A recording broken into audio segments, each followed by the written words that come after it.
Hello, good morning, जोहार। मैं राजू और आप देख रहे हैं 24 झारखंड न्यूज। चलिए जानते हैं झारखंड की आज की 25 मुख्य बड़ी खबरों को। आज झारखंड कैबिनेट की बैठक, कई महत्वपूर्ण प्रस्तावों पर लगेगी मोहर। झारखंड के मुख्यमंत्री हेमंत सोरेन की अध्यक्षता में आज 22 मई को कैबिनेट की बैठक बुलाई गई है। यह बैठक आज गुरुवार की शाम 4 बजे से प्रोजेक्ट भवन स्थित मंत्रिपरिषद कक्ष में शुरू होगी। इस महत्वपूर्ण बैठक में कई अहम प्रस्तावों पर मोहर लग सकती है। मंत्रिमंडल सचिवालय एवं निगरानी विभाग ने इस बैठक की जानकारी दी। इससे पूर्व 15 मई 2025 को कैबिनेट की महत्वपूर्ण बैठक हुई थी। इस बैठक में कुल 17 प्रस्तावों पर मोहर लगी थी, जिसमें सबसे महत्वपूर्ण उत्पाद मदिरा नीति को स्वीकृति मिली थी। इसके अलावा एनसीसी कैडेट का दैनिक भत्ता 150 से बढ़ाकर 210 रुपये प्रतिदिन किए जाने पर भी सहमति बनी। मैया सम्मान योजना की किस्त पर सस्पेंस। जिला स्तर पर राशि आवंटित करने के बाद भी लाभुक को नहीं मिली राशि। मुख्यमंत्री मैया सम्मान योजना फिर सुर्खियों में है। लाभुक जानना चाह रहे कि अप्रैल और मई माह की किस्त कब मिलेगी, क्योंकि 13 मई को ही महिला बाल विकास एवं सामाजिक सुरक्षा विभाग की ओर से कुल 9,609 करोड़ रुपए जिला कोषांगों को आवंटित कर दिए गए हैं। ऐसे में सवाल उठता लाजमी है कि आवंटन के बावजूद लाभुक के खाते में राशि ट्रांसफर क्यों नहीं हो रही, क्योंकि हर महीने की 15 तारीख तक राशि ट्रांसफर करने का प्रावधान है। इसकी पड़ताल करने पर कई बातें सामने आई है। दरअसल 13 मई को राशि आवंटित होने के बाद इस बात की पूरी संभावना थी कि 1-2 दिन के भीतर लाभुक के खाते में 2 महीने अप्रैल और मई की किस्त के तौर पर 5,000 रुपये ट्रांसफर कर दिए जाएंगे। विभागीय सूत्रों ने भी इसी बात की उम्मीद जताई थी, लेकिन ऐसा नहीं हुआ। वैसे 15 मई से पहले ही जिला स्तर से राशि ट्रांसफर करने की तैयारी पूरी की जा चुकी है। इस बीच विभाग की ओर से जिला कोषांगों को यह सुनिश्चित करने को कहा गया कि किसी भी अपात्र लाभुक के खाते में राशि ट्रांसफर ना हो पाए। पूरा सिस्टम एरर फ्री होना चाहिए, इसलिए खातों के आधार सीडिंग को क्रॉस चेक किया जा रहा है। जिला कोषांगों का कहना है कि मुख्यालय से ग्रीन सिग्नल मिलते ही राशि ट्रांसफर कर दिया जाएगा। हजारीबाग में तालाब में गिरी स्कूल वैन, 17 बच्चे हुए घायल। हजारीबाग जिले के इचाक थाना अंतर्गत खुटरा गांव के समीप एक भीषण सड़क दुर्घटना में 17 स्कूली बच्चे घायल हो गए। सभी बच्चे स्कूल वैन में बैठे हुए थे। गाड़ी असंतुलित होकर तालाब में गिर गई, जिससे यह घटना घटी है। घटना के बाद स्थानीय प्रशासन और ग्रामीणों की मदद से बच्चों को तालाब से निकाल लिया गया। वहीं गाड़ी का ड्राइवर भी तालाब में डूबा हुआ था। हालांकि इस घटना में किसी के हताहत होने की खबर नहीं है। हजारीबाग के इचाक थाना अंतर्गत खुटरा गांव के समीप एक भीषण सड़क हादसे में लगभग 17 बच्चे घायल हो गए। 3 से 4 बच्चे गंभीर रूप से घायल बताया जा रहा है कि एक निजी विद्यालय के बच्चे पढ़ाई कर स्कूल वैन से अपने घर लौट रहे थे। इसी बीच खुटरा गांव के समीप स्कूली बच्चों से भरी वैन सड़क से लगभग 15 फीट नीचे तालाब में जा गिरी, जिससे सभी बच्चे घायल हो गए। घटना में घायल सभी बच्चों को Sheikh Bhikhari medical college and अस्पताल हजारीबाग भेज दिया गया। घटना को लेकर स्थानीय लोगों ने आरोप लगाया कि पिकअप वाहन चालक नशे की हालत में था। लोगों ने कहा कि सड़क के किनारे किसी भी प्रकार का गार्डवाल और डायवर्सन नहीं होने की वजह से ऐसी घटना घटी है। घटना पर इचाक थाना पुलिस पहुंची और सभी घायल बच्चों को एम्बुलेंस से अस्पताल भेजा है। बिना हेलमेट कार चलाने के आरोप में रांची के युवक का कटा 1,000 का चालान। रांची ट्रैफिक पुलिस की कार्यशैली पर एक बार फिर सवाल उठने लगे हैं। रांची के अनगढ़ा के महेशपुर गांव निवासी अमन एहतेशाम के नाम पर ट्रैफिक पुलिस ने 1,000 रुपये का चालान जारी कर दिया है, जबकि गलती किसी और की थी। सबसे हैरान करने वाली बात यह है कि यह चालान कार के लिए नहीं, बल्कि एक स्कूटी सवार को बिना हेलमेट चलाने के आरोप में काटा गया है। अमन एहतेशाम को 19 मई की देर रात परिवहन विभाग की ओर से मोबाइल पर चालान की सूचना मिली। जब उन्होंने चालान की तस्वीर देखी तो पता चला कि उसमें एक स्कूटी सवार व्यक्ति बिना हेलमेट के स्कूटी चला रहा है। स्कूटी का रजिस्ट्रेशन नंबर साफ दिखाई दे रहा है। अमन का कहना है कि इतनी नज़दीक और संसाधनों के बावजूद पुलिस इस तरह की लापरवाही कर रही है। उन्होंने रांची के एसएसपी से इस गलत चालान को रद्द करने की मांग की है। बोकारो में एक ही परिवार की 3 महिलाओं और एक वृद्धा की तालाब में डूबने से मौत। शादी में शामिल होने आए थे।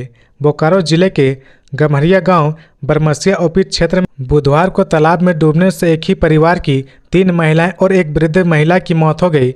जानकारी के अनुसार बोकारो जिला परिषद में कार्यरत दिनेश दास की पत्नी लता दास, उनकी 2 बेटियां शिखा किशोर और तन्वी किशोर तथा गांव की एक वृद्ध महिला शांति देवी की डूबने से जान चली गई। दिनेश दास अपने परिवार के साथ एक शादी में शामिल होने के लिए 1 सप्ताह पहले गांव आए थे।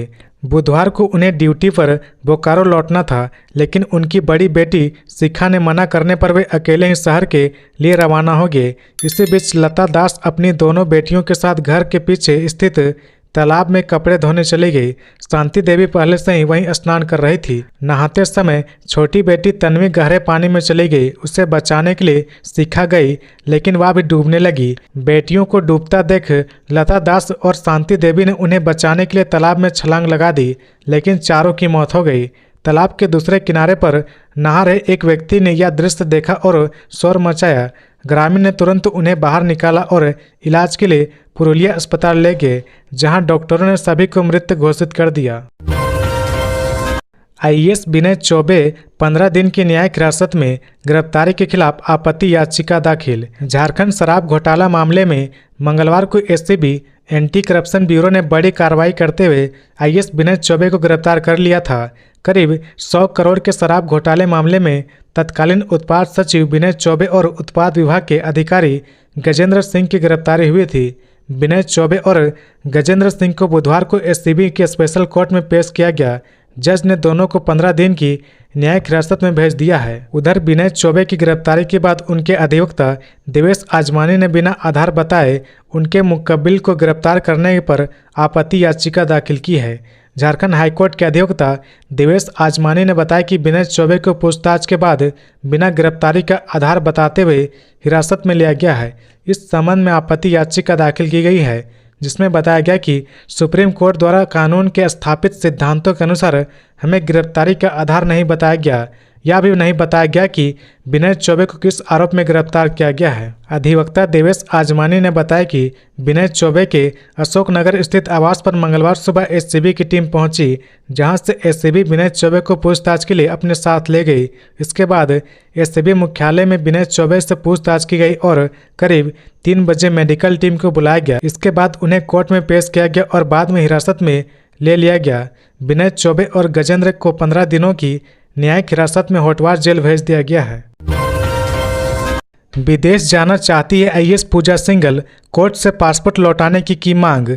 मनी लॉन्ड्रिंग मामले में जेल जा चुकी आईएएस अधिकारी पूजा सिंघल अमेरिका जाना चाहती है। इसके लिए उन्होंने और उनके पति अभिषेक झा ने रांची स्थित पीएमएलए कोर्ट में याचिका दाखिल की है। याचिका में उन्होंने अपनी बेटी के अमेरिका में नामांकन की प्रक्रिया में शामिल होने का कारण बताया और पासपोर्ट वापस देने की मांग की है। इस मामले में कोर्ट 12 जून को सुनवाई करेगा। बता दें कि पूजा सिंघल को 11 मई 2022 को मनरेगा घोटाले के मामले में ईडी ने गिरफ्तार किया था। गिरफ्तारी से पहले ईडी ने देश भर में 25 जगहों पर छापेमारी की थी। उनके चार्टर्ड अकाउंटेंट के घर और दफ्तर से 19.31 करोड़ रुपए नकद बरामद हुए थे। पूजा सिंघल को लंबी कानूनी प्रक्रिया के बाद 7 दिसंबर 2024 को जमानत मिली थी। पीएमएलए कोर्ट ने उनकी जमानत याचिका मंजूर की थी। उन्हें भारतीय नागरिक सुरक्षा संहिता 2023 के उस प्रावधान के तहत राहत मिली है, जिसमें कहा गया कि अगर कोई आरोपी जेल में कुछ सजा की 1/3 अवधि काट चुका है तो उसे जमानत मिल सकती है। अब अमेरिका जाने की अनुमति के लिए उन्होंने कोर्ट का दरवाजा खटखटाया है। लातेहार में वज्रपात का कहर, 28 पशुओं की मौत, किसानों को हुआ बड़ा नुकसान। लातेहार जिला में मनिका थाना क्षेत्र के बिसुन बांध पंचायत के ब्यांग गांव में बुधवार को वज्रपात की चपेट में आने से 28 पशुओं की मौत हो गई। वहीं कई अन्य पशु घायल भी हो गए। घटना के बाद पशु मालिकों में निराशा छाया हुआ है। इस घटना की जानकारी मिलने के बाद थाना प्रभारी शशि कुमार ने ग्रामीणों से पूरी घटनाक्रम की जानकारी ली। थाना प्रभारी ने कहा कि घटना में 28 मवेशी की मौत होने की सूचना है। दरअसल बुधवार को मनिका थाना क्षेत्र के बिसुन बांध पंचायत के ब्यांग गांव में बड़ी संख्या में मवेशी खेत में चर रहे थे। इसी दौरान बारिश होने लगी। मवेशी एक पेड़ के नीचे जाकर खड़े हो गए। इसी दौरान वज्रपात हुई और 28 पशुओं की मौत हो गई। वज्रपात में पशुओं की मौत होने के बाद चरवाहे ने इसकी जानकारी पशु मालिक को दी। चरवाहे ने बताया कि वज्रपात इतनी भीषण थी कि एक ही झटके में सभी पशुओं की मौत हो गई। हालांकि पेड़ से थोड़ी दूरी पर स्थित एक अन्य पेड़ के नीचे कुछ अन्य पशु भी खड़े थे जो वज्रपात की तेज आवाज से डरकर भागने लगे थे। श्वेता सिंह के खिलाफ चुनाव आयोग पहुंची बीजेपी, कहा 4 वोटर आईडी, 2 पैन कार्ड और बीएसएल क्वार्टर की जानकारी छिपाई। झारखंड विधानसभा की बोकारो सीट से निर्वाचित विधायक श्वेता सिंह एक बड़े विवाद में घिरती नजर आ रही। भारतीय जनता पार्टी भाजपा के एक प्रतिनिधिमंडल ने राज्य के मुख्य निर्वाचन पदाधिकारी को सौंपी गई शिकायत में श्वेता सिंह पर गंभीर चुनावी अनियमितताओं का आरोप लगाया है। शिकायत में कहा गया कि 2024 के विधानसभा चुनाव में श्वेता सिंह ने नामांकन पत्र भरते समय बीएसएल द्वारा आवंटित उस सरकारी क्वार्टर की जानकारी छुपाई जिसमें वे पिछले 10-12 वर्षों से रह रही है। आरोप है कि उन्होंने आवास से जुड़ा नो ड्यूज सर्टिफिकेट भी नामांकन के साथ संलग्न नहीं किया, जो नियमानुसार आवश्यक था। इस प्रमाण पत्र की अनुपस्थिति को छुपाकर उन्होंने शपथ पत्र में गलत जानकारी प्रस्तुत की, जिसे नोटरी पब्लिक से सत्यापित कर चुनाव आयोग को सौंपा गया। भाजपा नेता द्वारा दायर इस शिकायत में दावा किया गया कि श्वेता सिंह के नाम से 4 अलग अलग वोटर आईडी कार्ड मौजूद है। 3 झारखंड के बोकारो से और 1 बिहार के झांसा से है। ये सभी ईपीआईसी कार्ड अलग अलग विवरण के साथ बने हैं, जिसमें किसी में पति का नाम तो किसी में पिता का नाम दर्ज है। यह स्थिति स्पष्ट रूप से एक से अधिक निर्वाचन क्षेत्र में मतदान का अधिकार रखने का संकेत देती है, जो कि भारतीय चुनाव प्रणाली के नियमों का उल्लंघन है। विधायक जयराम महतो का जुबानी हमला, पूछा कैसे पूरा होगा विनोद बिहारी महतो का सपना। डुमरी विधायक जयराम महतो शाह बीबीएमक्यू के छात्र अतिथि के रूप में विनोद बिहारी महतो के प्रतिमा के अनावरण कार्यक्रम में शामिल हुए। सीएम हेमंत सोरेन और राज्यपाल संतोष कुमार गंगवार के साथ उन्होंने मंच साझा किया। मीडिया से बातचीत के दौरान शिक्षा को लेकर विधायक जयराम महतो ने बड़ी बात कही। उन्होंने कहा कि विनोद बिहारी महतो के सपनों को आज हम महज 5 से 15% ही पूरा कर सके हैं। शिक्षा के क्षेत्र में क्रांतिकारी परिवर्तन लाने की जरूरत है। प्राइवेट बीएड कॉलेज को लेकर माननीय पर बड़ा हमला बोला है। विनोद बिहारी महतो एक ऐसे शख्स रहे जिनके कारण झारखंड अलग राज्य का निर्माण हुआ। शिक्षा के क्षेत्र ने जो विनोद बिहारी महतो ने किया है वह शायद ही किसी ने किया हो। उन्होंने कहा कि विश्वविद्यालय में भी कई खामियां हैं। यहाँ काम करने वाले कर्मचारियों के वेतन बढ़ोतरी को लेकर काफ़ी दिक्कत हुई है। ये मामला सदन में उठाने के बाद उनका वेतन वृद्धि हुई है। यह कहाँ का नियम है, जब सदन में सवाल उठाएंगे तो उन्हें वेतन मिलेगा। झारखंड के माध्यमिक स्कूलों में नई सेवा नियमावली लागू, नियुक्ति प्रक्रिया में पारदर्शिता लाने की कोशिश। झारखंड सरकार ने राज्य के सभी सरकारी माध्यमिक विद्यालयों में कक्षा 9 से 12 में प्रधानाचार्य, आचार्य और शिक्षकेतर कर्मचारियों की नियुक्ति प्रक्रिया और सेवा शर्तों को लेकर एक नई नियमावली लागू कर दी है। शिक्षा विभाग का दावा है कि इस कदम से स्कूलों में प्रशासनिक पारदर्शिता बढ़ेगी और शिक्षा की गुणवत्ता में सुधार होगा। नई नियमावली स्कूली शिक्षा एवं साक्षरता विभाग के माध्यमिक शिक्षा निदेशालय की ओर से अधिसूचित की गई है।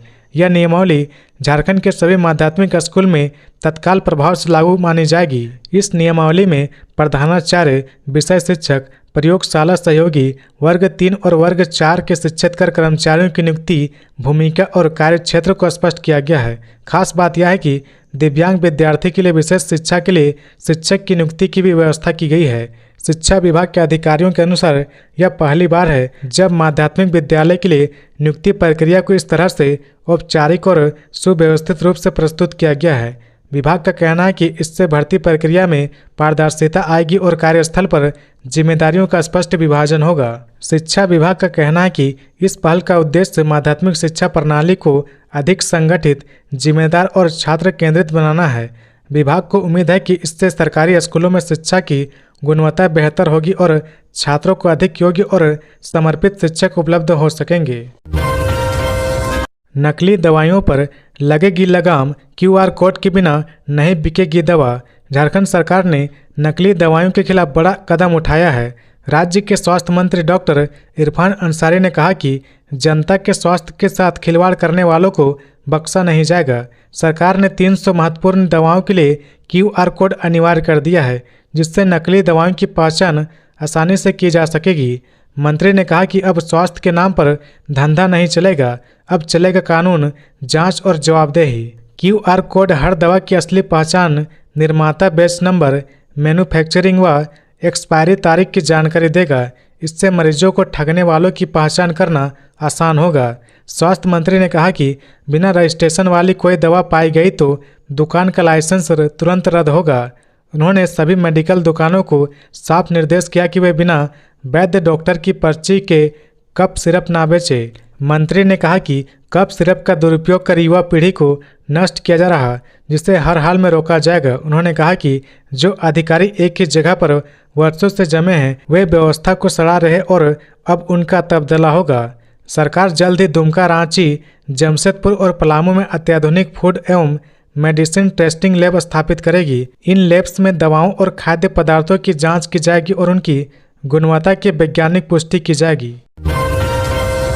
रांची में यूपीएससी परीक्षा की तैयारी पूरी। 25 मई को 48 केंद्रों पर होगी परीक्षा। संघ लोक सेवा आयोग द्वारा आयोजित सिविल सेवा प्रारंभिक परीक्षा 2025 की तैयारियों को लेकर मंगलवार को बैठक आयोजित की गई। राजधानी रांची के मोहरावादी में डॉक्टर श्यामा प्रसाद मुखर्जी सभागार में ब्रीफिंग बैठक की अध्यक्षता दक्षिणी छोटानागपुर प्रमंडल के आयुक्त अंजनी कुमार मिश्र ने की। रांची जिला में कुल 48 परीक्षा केंद्रों पर 25 मई को यह परीक्षा 2 पालियों में आयोजित होगी। आयुक्त ने सभी पदाधिकारी को समय पर प्रश्न पत्र, उत्तर पुस्तिकाएं और अन्य दस्तावेज को सुरक्षित रूप से संबंधित केंद्रों तक पहुंचाने व वापस जीपीओ में जमा कराने का निर्देश दिया। इस बैठक में निर्देश दिया गया कि सभी केंद्रों पर विधि व्यवस्था के लिए स्टैटिक डंडा अधिकारी के साथ 4 पुलिस बल, 1 महिला समेत विशेष पुलिस टीम तैनात रहेंगे। मेटल डिटेक्टर से ब्रीफिंग की व्यवस्था भी सुनिश्चित की जाएगी। इसको लेकर रांची उपायुक्त मंजुनाथ भजंत्री ने कहा कि परीक्षा के दौरान यूपीएससी के दिशा निर्देशों का सख्ती से पालन हो। इसके साथ ही सभी जरूरी सुविधाएं जैसे बिजली, पानी, शौचालय, ORS व नींबू पानी हर केंद्र पर उपलब्ध हो। सभी परीक्षा केंद्रों के निरीक्षण की जिम्मेदारी स्थानीय निरीक्षण पदाधिकारी को दी गई है। परीक्षा के बाद उपस्थिति विवरणी, जैमर रिपोर्ट और निरीक्षण प्रतिवेदन नियंत्रण कक्ष में जमा करने के निर्देश दिए गए हैं। आंगनबाड़ी में बासी खिचड़ी और खराब अंडा खाने के बाद बच्चों की बिगड़ी तबीयत, ग्रामीणों का हंगामा। कोडरमा के आंगनबाड़ी केंद्र संख्या 226 में भोजन करने के बाद कई बच्चों की तबीयत बिगड़ गई। घटना के बाद बुधवार को बड़ी संख्या में ग्रामीण केंद्र पहुंचे और वहां जमकर विरोध प्रदर्शन किया। ग्रामीणों का आरोप है कि आंगनबाड़ी सेविका द्वारा बच्चों को बासी खिचड़ी और खराब अंडे परोसे गए, जिससे वे बीमार हो गए। सूचना मिलते ही प्रभारी BDO मनोज कुमार मौके पर पहुंचे और मामले की जांच की। प्रारंभिक जांच में पुष्टि हुई कि बच्चों को परोसा गया भोजन खराब था। केंद्र में रखे गए अंडे भी सड़े हुए पाए गए। सेविका मंजू देवी ने इन आरोपों से इनकार करते हुए दावा किया कि उन्हें जानबूझकर फंसाने की साजिश रची जा रही। उन्होंने बताया कि मंगलवार को जब बच्चे आंगनबाड़ी से घर लौटे तो देर शाम उनकी तबीयत बिगड़ने लगी। किसी को पेट दर्द की शिकायत हुई तो किसी को उल्टियां शुरू हुई। बच्चों ने परिजनों को बताया कि उन्होंने आंगनबाड़ी में जो खाना खाया उसके बाद से ही तबीयत खराब हो गई है। TSC की बैठक में थाना क्षेत्र की बाध्यता समाप्त करने पर बनी सहमति। मुख्यमंत्री की अध्यक्षता में हुई ट्राइबल एडवाइजरी काउंसिल TSC की बैठक में थाना क्षेत्र की बाध्यता को समाप्त करने पर सहमति बनी। सदस्यों ने CNT एक्ट लागू होने के समय गठित 3 थानों को पुनः प्रभावी बनाने का समर्थन किया। हालांकि इसे लागू कैसे किया जाएगा, इस पर अंतिम निर्णय कानूनी राय मिलने के बाद लिया जाएगा। सरकार लीगल ओपिनियन लेने के बाद पुलिस और रैयती थानों में परिसीमन से जुड़े मामलों को सुलझाएगी। इसके बाद इस प्रस्ताव को अगली TSC बैठक में मंजूरी के लिए लाया जाएगा। बैठक के दौरान TSC की वैधता को लेकर उठे सवालों जैसे राजभवन, बुद्धिजीवी मंच और विधायक चंपा सोरेन की आपत्तियां पर भी चर्चा हुई। इस संबंध में स्टीफन मरांडी ने जानकारी दी कि महाअधिवक्ता से राय ली गई और वर्तमान TSC को वैध माना गया। बैठक में एक अन्य अहम मुद्दा शेड्यूल एरिया में शराब दुकान, रेस्टोरेंट और बार खोलने को लेकर उठा। तय किया गया कि ऐसे क्षेत्रों में ग्राम सभा की सहमति से ही यह अनुमति दी जाएगी। खासकर जहां 50% से अधिक आबादी आदिवासी हैं, वहां ग्राम सभा की अनुमति अनिवार्य होगी। गोविंदपुर रोड रेलवे स्टेशन का 6 करोड़ 65 लाख से हुआ पुनर्विकास आज प्रधानमंत्री मोदी करेंगे उद्घाटन। साल 1960 में स्थापित गोविंदपुर रोड रेलवे स्टेशन का पुनर्विकास कार्य 6 करोड़ 65 लाख रुपए की लागत से अमृत भारत स्टेशन योजना के तहत पूरा किया गया है। वरिष्ठ मंडल वाणिज्य प्रबंधक सुची सिंह ने बताया कि इस योजना के अंतर्गत देश भर के रेलवे स्टेशनों को आधुनिक सुविधाओं से लैस किया जा रहा है। प्रधानमंत्री नरेंद्र मोदी द्वारा 26 फरवरी 2024 को देश भर में 1000 से अधिक स्टेशनों के पुनर्विकास की आधारशिला रखी गई थी। प्रधानमंत्री 22 मई को 103 अमृत स्टेशनों का उद्घाटन करेंगे, जिसमें दक्षिण पूर्व रेलवे के गोविंदपुर रोड स्टेशन भी शामिल है। यह स्टेशन हटिया राउरकेला रेलखंड पर स्थित है और रांची, खूंटी एवं राउरकेला जैसे प्रमुख शहरों से जोड़ता है। वर्तमान में यहां से 3 एक्सप्रेस ट्रेनें जमुई, संबलपुर, एलेपी, धनबाद और तपेस्वनी एक्सप्रेस तथा 2 पैसेंजर ट्रेन हटिया राउरकेला और हटिया झारसुगुड़ा संचालित होती है। स्टेशन में कुल 4 रेल लाइनें हैं। गढ़वा में 4 बच्चियों पर गिरी आकाशीय बिजली, एक की हालत गंभीर।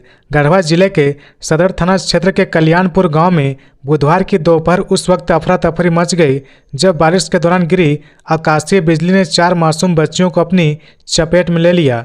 हादसे में सभी बच्चियां गंभीर रूप से घायल हो गई, जिनका इलाज गढ़वा सदर अस्पताल में चल रहा। इनमें से एक बच्ची की हालत नाजुक बताई जा रही। घटना उस समय घटी जब गांव की 4 बच्चियां सुमन कुमारी, रूपा कुमारी, रेणु कुमारी और रूबी कुमारी गांव से लगभग 200 मीटर दूर एक पुराने पीपल के पेड़ के नीचे खेल रही थी। इसी दौरान अचानक मौसम बदला, तेज बारिश के साथ बिजली कड़कने लगी और अचानक वज्रपात हो गया, जिसमें चारों बच्चियां झुलस गई और बेहोश होकर गिर पड़ी। स्थानीय ग्रामीण और परिजन मौके पर पहुंचे और बच्चियों को तुरंत गढ़वा सदर अस्पताल पहुंचाया। डॉक्टरों ने बताया कि सभी को प्राथमिक उपचार दिया गया है, लेकिन रेणु कुमारी की हालत गंभीर बनी हुई है और उसे विशेष निगरानी में रखा गया है। घटना की जानकारी मिलते ही प्रशासनिक अधिकारी और पुलिस टीम अस्पताल पहुंची और घायलों की स्थिति का जायजा लिया। परिजनों का रो रो कर बुरा हाल है। वहीं गांव में इस घटना के बाद दहशत का माहौल है। ग्रामीण ने प्रशासन से पीड़ित परिवारों को शीघ्र आर्थिक सहायता और घायलों को बेहतर चिकित्सक सुविधा प्रदान करने की मांग की है। रजरप्पा कोयला खदान में हादसा, आग बुझाने के दौरान भूधसन, मजदूर गोफ में समाया। रामगढ़ के रजरप्पा कोयला खदान में लगी भूमिगत आग अब जानलेवा हो चली है। मंगलवार को यहां बुचुंगडी गांव स्थित अवैध खनन में लगी आग बुझाने के क्रम में जमीन धंस जाने के कारण एक मजदूर गोफ में समा गया। सीसीएल रजरप्पा प्रबंधन उसको खोजने के लिए बचाव अभियान चला रहा है। इधर युवक की पत्नी मीरा देवी बार बार बेहोश हो जा रही। घटनास्थल पर बड़ी संख्या में ग्रामीण भी पहुंचे और सीसीएल प्रबंधन तथा पुलिस प्रशासन के विरुद्ध काफी देर तक नारेबाजी करते रहे। रजरप्पा के बुचुंगडी इलाके में कई दिनों से जमीन के भीतर कोयले में आग लग जाने के कारण लोग डरे हुए हैं। इससे जगह जगह भूधसन का खतरा भी मंडरा रहा। सीसीएल तथा प्रशासन की ओर से आग बुझाने के प्रयास किए जा रहे हैं। आग बुझाने का काम एक ठेकेदार को दिया गया है। ठेकेदार ने गोला थाना क्षेत्र के खोखा निवासी रविंद्र महतो सहित कई मजदूरों को आग बुझाने के लिए रखा था। मंगलवार शाम लगभग 6:30 बजे रविंद्र महतो अन्य मजदूरों के साथ पाइप से पानी डाल रहा था। इसी बीच अचानक उसके पैर के नीचे की जमीन धंस गई और वह अंदर समा गया। रविंद्र के साथ काम कर रहा मजदूर गांधी महतो ने बताया कि हम लोग एक साथ काम कर रहे थे, बिना सुरक्षा उपाय के हो रहा था काम। स्थानीय लोगों का कहना है कि खदान में लगी आग को बुझाने के नाम पर सिर्फ खाना पूर्ति की जा रही, मजदूरों के लिए सुरक्षा के प्रबंध नहीं किए गए हैं। आग कहां से कहां तक लगी हुई है इसका भी सीमांकन नहीं किया गया। इस कारण मजदूरों को समझ नहीं आया कि यहां भूधसन हो सकती है। 3 मासूम बच्चों के माता पिता की वज्रपात से मौत, मछली मारकर चलता था जीवन। गुमला जिले के सोंगरा गांव में वज्रपात के कारण पति पत्नी की दर्दनाक मौत हो गई, साथ ही साथ 3 लोग घायल हो गए। सोंगरा गांव में ग्रामीण ने घटना की जानकारी देते हुए बताया कि सोंगरा गांव निवासी हरख मैन झोरा उम्र 32 वर्ष अपनी पत्नी सुको देवी के साथ मछली मारने के लिए सोंगरा स्थित कोयल नदी गया था। उनके साथ 3 और अन्य लोग बंधन देवी, महावीर झोरा और किशोर शिवम झोरा भी थे। शाम के समय अचानक बारिश होने लगी। बारिश से भीगने से बचने के लिए वे पांचों एक चट्टान के नीचे घुस गए। इस समय अचानक वज्रपात हुई और वज्रपात की चपेट में आने के कारण हरकमैन और सुको देवी पति पत्नी की दोनों की मौत हो गई, जबकि बाकी 3 लोग भी घायल हो गए। जब ग्रामीण को इस बात की सूचना मिली तब गांव के ग्रामीण पांचों को लेकर रेफरल अस्पताल सिसाई पहुंचे, जहां चिकित्सकों ने हरकमैन और सुको देवी दोनों पति पत्नी को मृत घोषित कर दिया। बनारस में पकड़ा गया टीएसपीसी का टॉप कमांडर पलामू में था सक्रिय। पलामू एसपी के नेतृत्व में अभियान एसपी राकेश कुमार सिंह ने यह कार्रवाई की है। बता दें कि कुछ दिन पहले मनातू थाना क्षेत्र में पुलिस और टीएसपीसी नक्सली के बीच मुठभेड़ हुई थी। इस मुठभेड़ के दौरान गौतम यादव को 2 गोली लगी थी। इसके बाद से वह अपना नाम छुपाकर बनारस के एक निजी अस्पताल में इलाज करवा रहा था। पुलिस को सूचना मिली कि गौतम यादव बनारस के एक अस्पताल में नाम छिपाकर इलाज करा रहा।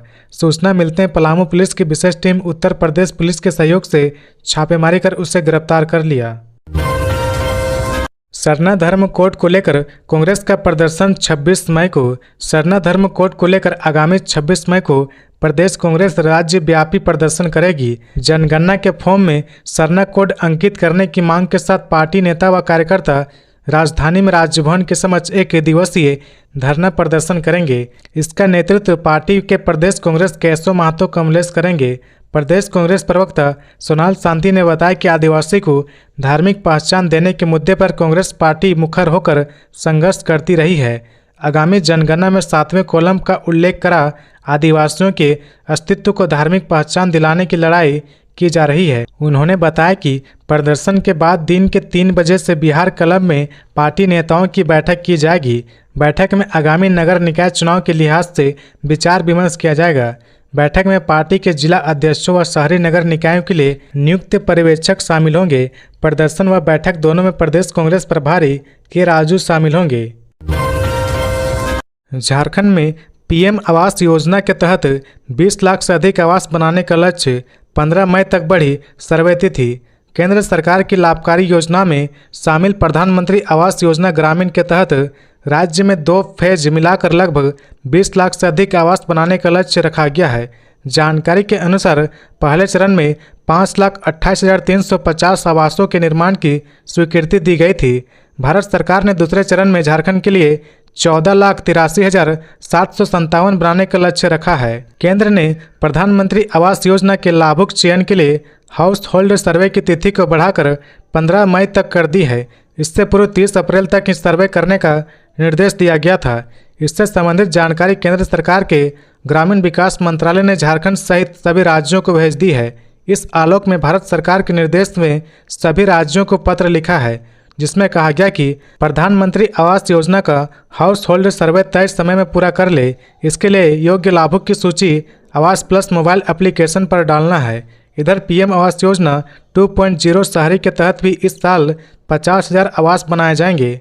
जानकारी के मुताबिक पीएम आवास योजना शहरी 2.0 योजना के अंतर्गत अगले 5 साल में झारखंड में 5 लाख आवास बनाए जाएंगे। इसमें हर साल 50,000 आवास बनाए जाएंगे।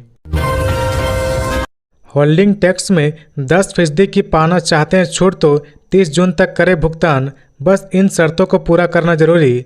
रांची में होल्डिंग टैक्स दाताओं के लिए अच्छी खबर है।